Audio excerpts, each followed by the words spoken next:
Hello বন্ধুরা, দেখো এখন প্রীতম কি করছে দেখেছো? প্রীতম আমরা কিন্তু বেরিয়ে পড়েছি, আর ও কিন্তু টোটোর ভেতরে বসেই কিন্তু ওর জুতোটা বাজছে।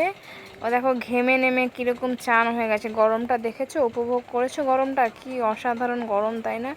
আমরা কিন্তু আজকে টোটোতে করে যাচ্ছি, আর তোমাদের দেখো পরিবেশটা কিন্তু আমি দেখাতে চলেছি যে ওইখানটাতে না সন্ধেবেলা যেন শান্তি নেমে আসে, বিকেলবেলা রোদের পরে যেন শান্তি নেমে আসে। দেখো আমরা কিন্তু রোদ থাকতে থাকতেই বেরিয়ে পড়েছিলাম। দেখো এবার কিন্তু পরিবেশ দেখো, গরমটা দেখেছো? আমার মুখ দেখলেই বুঝতে পারবে কতটা ঘামছি আমি। কারণ এই কোনো পরিশ্রম করছি না, তবুও কিন্তু ঘামছি। বন্ধুরা তোমরা কেমন আছো সেটা অবশ্যই কমেন্টে জানাও। আর এই দেখো কি অসাধারণ জায়গাটা, সন্ধ্যের পরে কিন্তু এখানে শান্তির বিরাজমান, ঠিক আছে? এখানে শান্তি বিরাজ করে, দেখেছো? এখানে কিন্তু সন্ধে হলে লোক আর লোক সবাই কিন্তু ফাঁকা মাঠের হাওয়া খেতে চলে আসে। তো তোমরা চাইলে আসতে পারো বন্ধুরা। তো অনেক দিন পর একটি নিউ ব্লগ নিয়ে চলে এসেছি, তো তোমাদের কেমন লাগলো অবশ্যই একটি কমেন্টে জানাও। আমি দেখো মাঠে পৌঁছে গেছি, সবাইকে জানাচ্ছি টাটা বাই।